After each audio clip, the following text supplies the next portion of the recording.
I have no silver, no diamonds or gold, but I am far richer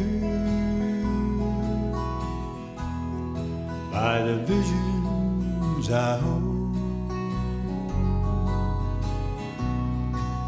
'Cause I've seen the mountains and I've seen the sea. I've seen all that beauty and lived a life that was free. When the cool autumn moonlight shines down through the trees, no place under heaven would I rather be, where the wild birds are flying and the caribou roam.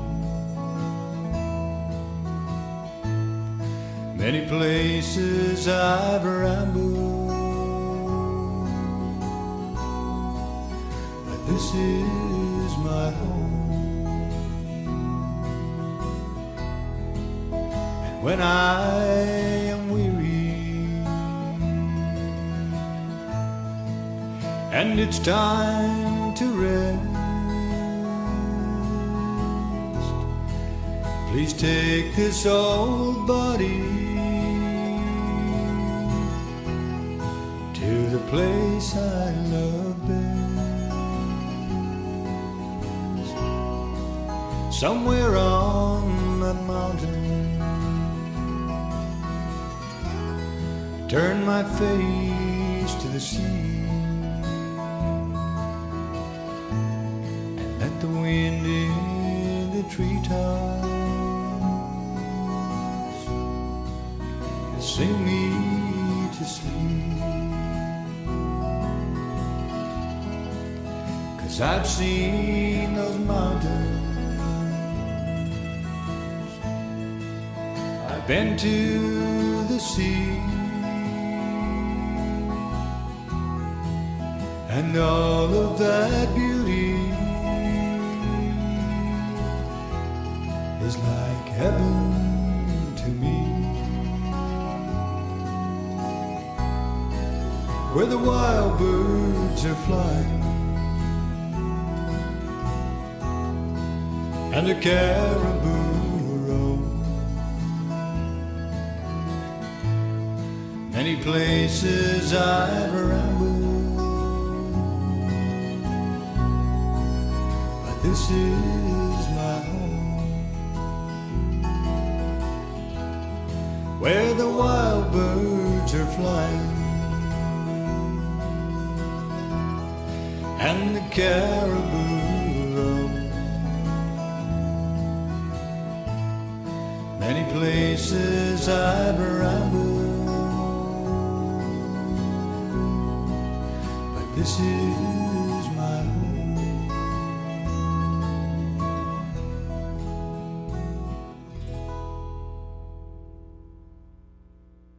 Good evening and welcome to This Week in Review. Tonight in our stories we have Movember Shave Off, Town Council Report. Please stay tuned for these stories after this. Try your luck on Wednesday and play TV Bingo, sponsored by the grad class. Cards are 6 for $5 and can be bought from any member of the grad class and in most stores around town.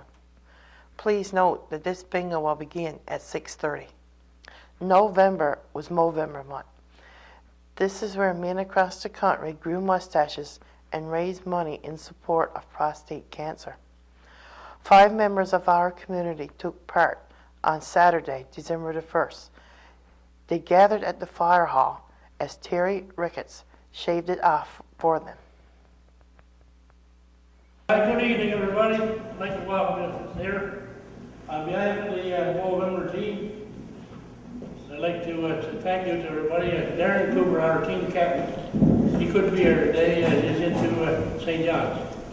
But anyway, we'd like to say a big thank you to all the town for your support. And in total, we raised $1,555. On behalf of the November team, we'd like to say a big thank you to you all. Thank you.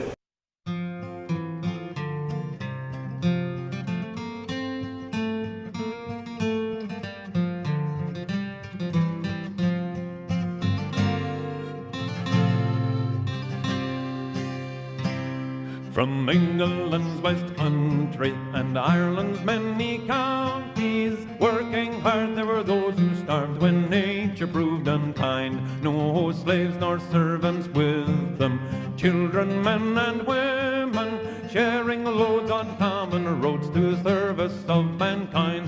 So let's sing of the forests and the men that came before us. With an iron will they worked until their work on earth was done. So let's sing of the songbirds, the sweet apples and arnolds, the toils of men which never end, get passed on to their sons.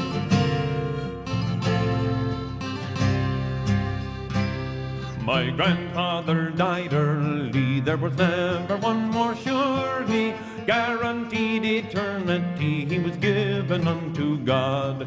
He kept his family healthy, like most they were not wealthy, and though they'd seen adversity, they smiled through all odds. So let's sing of the steam mills, the lumber and the steel, the logs they brang, the blades that rang, our song is yet unsung.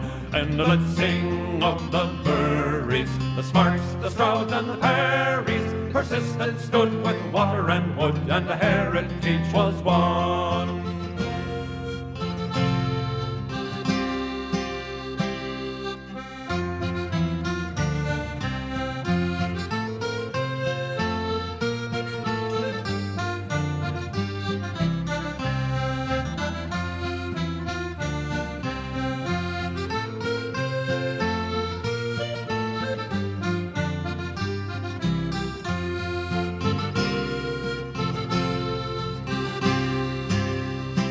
So let's sing of the schooners and the skiffs and all the booms, how boats relied on wind and tide, their trust in stars and sun.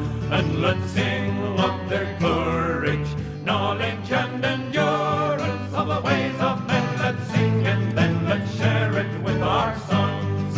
Of the ways of men, let's sing and then let's share it with our sons.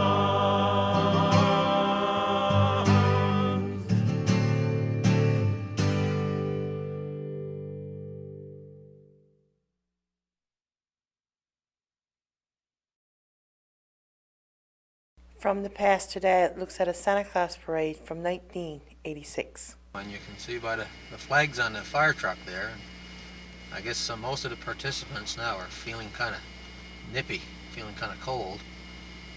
The parade gradually winds its way along in front of the high school. Still a lot of the kids on the top of the fire truck there. Seems that most of them are going to stick it out to the bitter end.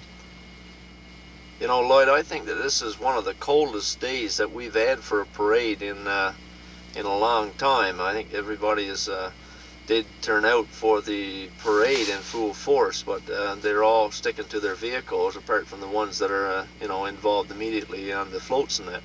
Yes, and I'd say a lot of those are wishing they could stay inside of their vehicles as well. Yeah, that's for sure. Yeah. We're getting some people now getting out and standing up in front of the cars as the parade passes along the route there, and most people would like to get a better vantage point for getting photographs and so on. There's a little bit of change in the parade direction this year. We felt that the parade was going to come down through the main road, but it went across Inspiration Road first instead, and we were a bit taken by surprise by that. But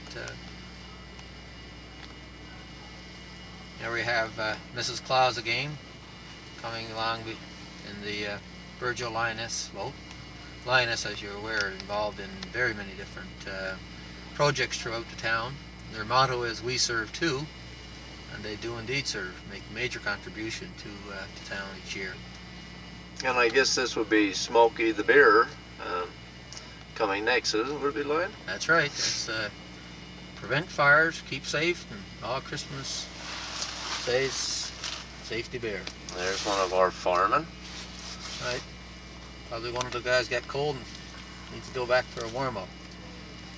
Burnetts have got a beautiful float this year. Burnetts are very, very active in raising funds for purchase of needed equipment for firefighting in the town. They have a bit of shelter there for their float this year. And here's the gingerbread man from the hospital and the arms going. We have a lot of kids on that one. Kids love gingerbread, as you know. Their theme is Christmas is for children. And gingerbread being a part of the Christmas treats. Yeah, that's one of the few floats that we have that have very much movement this year. Happy holidays again, and here we have the nativity scene. Combination of St. John the Evangelist Church and the ACW float. Heavy truckers.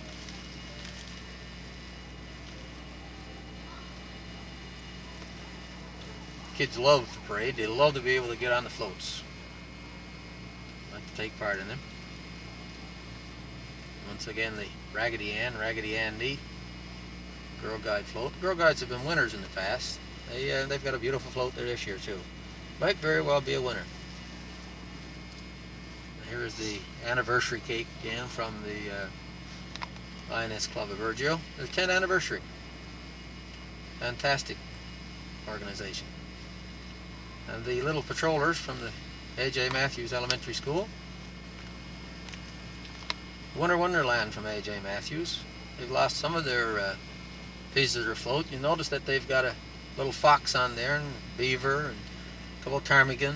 You've got a stick horse there, and so on. Snowman. Beautiful winter scene. A lot of effort in their float. And here we have the Virgil Seafoods entry this year. It's Highliner Seafoods with all their various products, lighthouses on each corner. Very colorful float. The world's #1 seafood the world over. Biggest employer in our town, makes a major contribution to our town. Always has a nice entry. It looks like our float has picked up a few passengers as it's gone along. Lights are still lit there, Joe. Yes. There's still a few trimmings left on it. Yeah, most of them blowed off there. Sea Cadet Corps again, proudly marching. They, of course, make a major contribution to the parade every year. Without a marching band, the parade just doesn't seem to be the same. Of course, we have a very large corridor now, and some of them, I would imagine, are getting fairly cold now after tramping through this exposed wind throughout today. Here we have, of course, the hostess Munchie coming along in the parade. Yeah, there's Mr. Munchie. That's the Munchie man.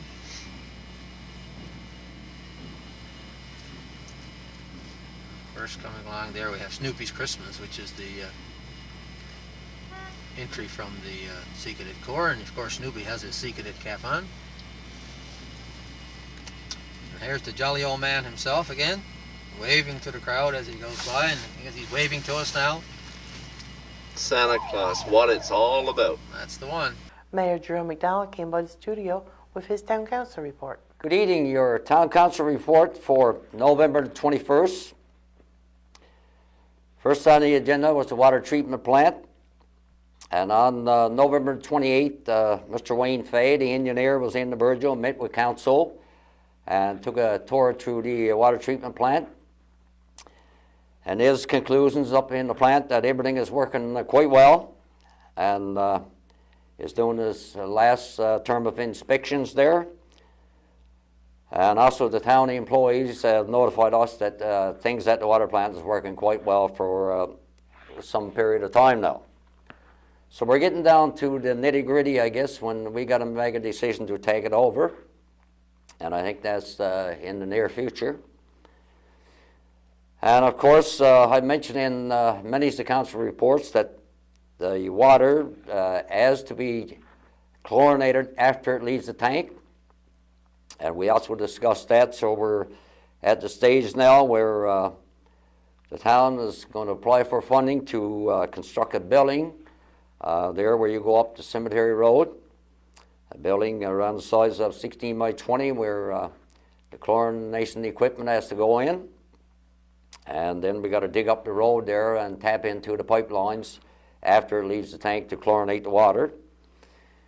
And according to the engineer, that this should solve the problem that we're having in town where we cannot get a good chlorine residual right through the community. So once that's done, then a few tests is carried out, but then water should be fit for human consumption and drink. So hopefully this can be done in the spring, because I think it's getting a bit late now to dig up the water line. And also a reminder on water, I guess we like to ask you to try and conserve your water. Don't waste too much over the winter months, because the more water we use, the higher the cost is to operate the plant. And a little reminder to the public, as you're aware, that our snow clearing regulations states that during the winter months for snow clearing, we have to have a minimum of 3 feet from the edge of the pavement. So we ask the people to no parking on the shoulders of the roads, the pavement. At least you should be 3 feet from the edge of the pavement when you park your vehicle by night, because if the plow got to go out 2 or 3 o'clock in the morning, then you know, we certainly want space for that plow to plow the snow. So we ask for your cooperation in that matter. Thank you very much. The incinerator that you all know is in a deplorable situation. We still haven't received any word from the government to dismantle that incinerator or start open burn. So we continue to do like we're doing. Hopefully they'll make a decision in the near future. The fire department, an old van that the fire department had, the town put that on tenders, and there were no tenders received. So we decided that the van will be donated to the Codroy Fire Department. So they will get some use of that van, and we hope it serves them well. The new loader backhoe that I mentioned in my last report, the loader is available and purchased, and we're waiting for the company to get a new blade. They had to get a new blade, a hard end, to put on that new loader backhoe, and she should arrive in the community next week. The TIOW applications has been sent out for funding to the appropriate department. And the town has received funding under the Community Enhancement Program. The town has received a total of $11,000 to carry out a bit more work on our walking trail. And also with Community Enhancement Program, our Rec Commission has received $10,000 to do some work at the arena. Now, hiring procedures on those community enhancement projects is that you got to take people with that need the less hours first. Sewer and water lines. I just want to mention throughout the town our sewer and water lines. Now, the town is only responsible to repair or replace sewer and water lines 10 feet from the shoulder of the road. After that, that's the individual's responsibility, and that's the town policy. And we cannot change that, because if we change that, then we would have to probably double your tax. Because as you're aware, that there's a lot of people who lives a long ways from the road, and we can't get into that. So the policy states 10 feet from the road, and we got to stand by that policy. And we hope that the people can certainly appreciate and understand that, the reasons behind that. Hatcher's Lane, the water line drain off has been installed in that area for flushing out the water line, and that should certainly keep the water clear in that line. Building Committee. The Building Committee has approval was given, I should say, to construct a garage to a dwelling. Approval was given to construct an extension to a dwelling. Approval was given to construct a 10 by 12 shed, and approval was given to remove existing dwelling and rebuild in 2 phases a new dwelling at the size of 20 by 40. And our seniors housing survey is, the survey is on schedule, and the workers are doing quite well with the survey. And on our waste management, I've been talking about waste management now, I guess, for probably 2 years. And I just want to elaborate a little on that. Waste management is something that the government of Newfoundland and Labrador has introduced. And they say by 2016, all communities has to be a part of it.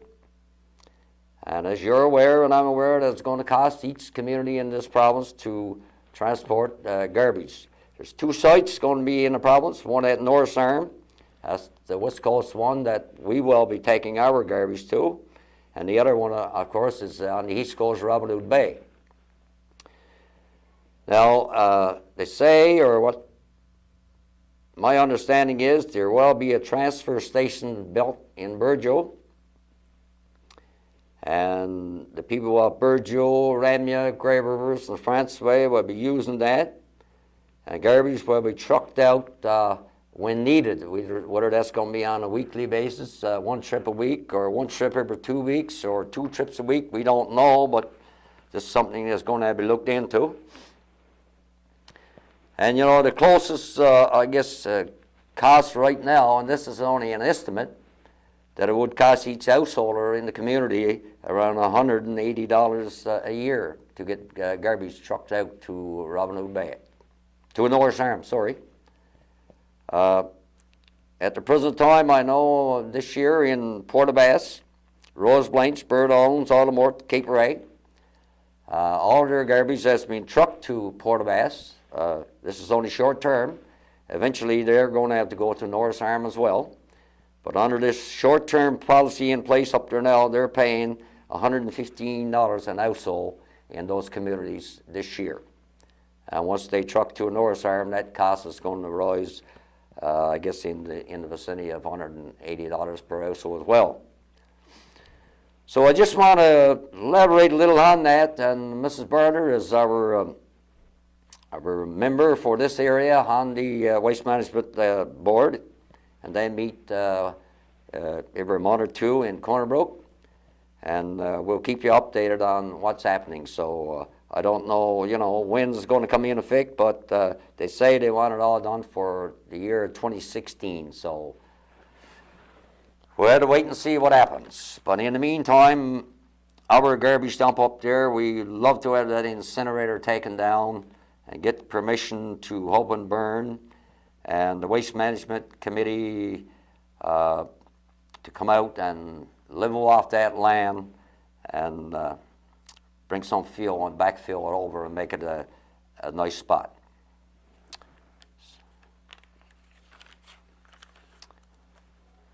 Now, our outside worker, I mentioned in our last report, there were 9 applications received, and there were 4 applicants scheduled to be interviewed. Interviews took place, I think 3 interviews, and I guess after that, then the applicants decided to withdraw. Not all of them, but some of them. And the town has decided to repost that position, and as you're aware, it's posted on Channel 10. And we'll decide that at our next meeting, I guess, or where we go with that. So I just want to update you on that. Budget 2013, we are working on the budget, and we'll announce that budget in late January. Correspondence, there were 19 items of correspondence dealt with at our November 21st meeting. And a federal building. Council has been notified that the federal building is up for sale. Now, that don't mean to say that it's going to be torn down or anything like that, but it is up for sale. The federal government is getting rid of some of their properties around. As you understand now that the Department of Fisheries office will be closing in 2013. So they have nothing else in that building. The only other thing, I guess, in that building would be upstairs would be the Wildlife Department, which is provincial, and Canada Post downstairs, along with Mrs. Teresa Peterson downstairs. I don't mean to say that the Canada Post will be moved. If somebody purchases the building, they may still want to rent the building out to those people, or they may purchase the building and use it for other things. I guess only time will tell, but I just want to make you aware that the federal government is putting that building up for sale. And I want to say at this time, congratulations to Mrs. Millie Dahl in receiving the Queen's Jubilee Medal for her long-standing service to the community. And I know that Mrs. Dahl has played the organ in the church for years, since I was a kid. And of course, she's also been a member of the ACW for years, and she also served on the Burgeo Town Council. And I believe at that time I was mayor when she did serve. So once again, Mrs. Dahl, congratulations on achieving that great award, the Queen's Jubilee Medal. Council received a letter of resignation from Councillor John Crant. As you're aware, John moved to Corner Brook, take up residence and occupation a couple of months ago in Corner Brook. And John has written to Council asking, sending in his resignation to step down as councillor, and we accepted that resignation. And I got to say that although John's gone and he's resigned, that he was a good councillor, and he'll certainly be missed. So, John, enjoy your life. A letter was received from Burgeo Academy requesting open forum meeting and a representative from the town to take part, and this was approved. And this, of course, open forum meeting is concerning bullying. And of course, any bullying goes on in school. It's the school's, I guess, responsibility to correct it. But on the playground, where it's a public space, it's a little different. So they had invited the town to take part in that.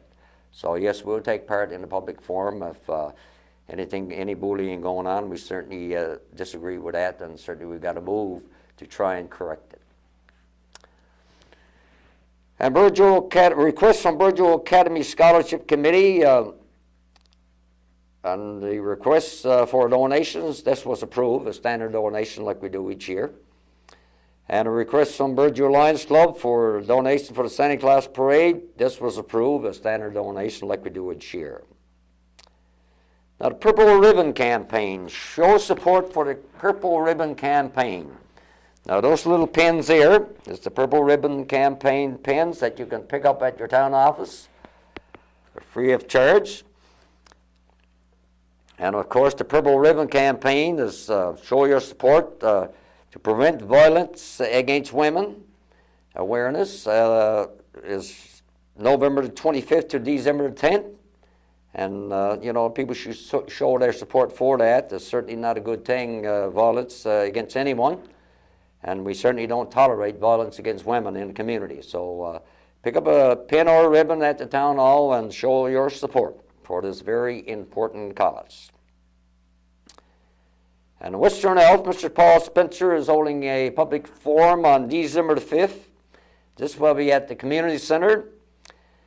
And the purpose of that forum is to discuss healthy eating and physical activities. So take part in that on December the 5th at your community center with Mr. Paul Spencer from Western Health.